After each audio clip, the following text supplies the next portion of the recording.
Okay, good morning. I've been out in the garage here. So last we were talking about that breather, the one that did not work with the stupid paper inside there that didn't do any good. So I took the breather out to the garage. I tried putting the, this stuff is called cheesecloth. It's basically, people use it to filter paint and use it for all sorts of things, almost anything filter related. So I put that inside and put some of that brass mesh inside, and it didn't work so well. And I was thinking, well, from that angle, the suction could suck something down in the carburetor. So what I did instead is I put it around the outside, and I wrapped these little ties, pull ties on there, and tied it off. And now I can literally breathe through it.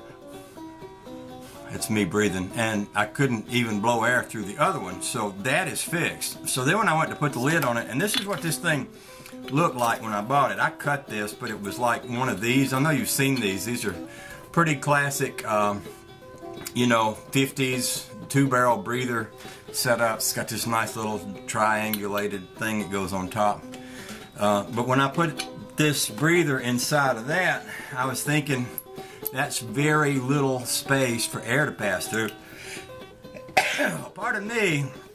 So what I did was I cut that thing. Ooh, pardon me. So that when it goes on the carburetor, it'll fit like this. This will fit on top of it like that. And then the bolt will go down through it like this. And that will be the breather. And I'll be able to see this whole breather apparatus. And of course, when it's dirty, I'll be able to see that it's dirty. So I think that's a pretty cool setup. And it didn't really cost me anything because I had some cheesecloth and I had some straps. And also, that tightens down on there like that. And this little gizmo goes on here with a clamp, so I just take that out and plunk that down on top of the Jeep carburetor and crank that baby up and let it run, and she should do great. Now I'm going to say a little bit about breathers. A while back I was looking for a breather for the rat rod. Someone suggested K&N, and I bought one, and they're good breathers. I went online and looked for a K&N breather for this. I couldn't find one. The closest thing I could find were motorcycle breathers, and they were like $60 or something like that. It was just crazy expensive. And I was thinking, why do you need to pay $60 to put on your vehicle? It's going to sit in your yard most of the time and plow a little snow or do a little joyriding in the summer, but no serious, you know, like I'm not running through mud bogs, or I guess I could see it if you were running through mud bogs and things like that, but for the kind of use I'm doing, I think that's good enough. And you know, in today's economy, sometimes you just have to do what you have to do to get by. And that's a pretty cheap fix right there. So I just thought I'd throw that out there, and hope y'all are having a good day. I'm going to go poke this on the Jeep, and we're going to see how she looks and how she works.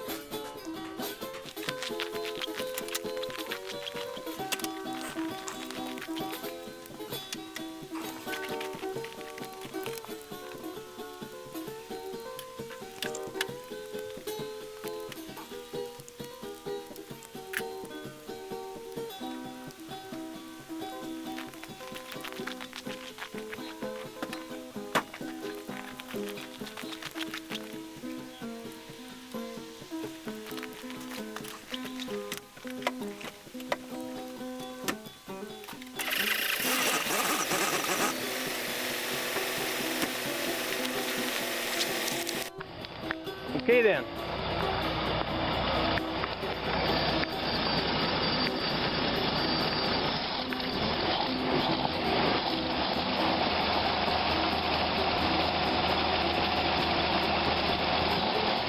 He's dead cold.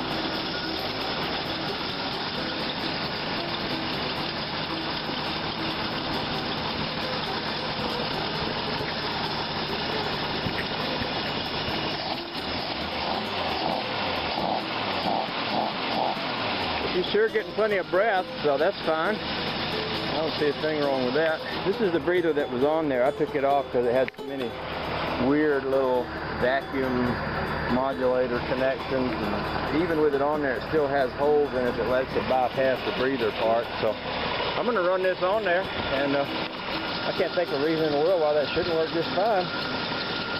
And I'll keep you posted as to all that.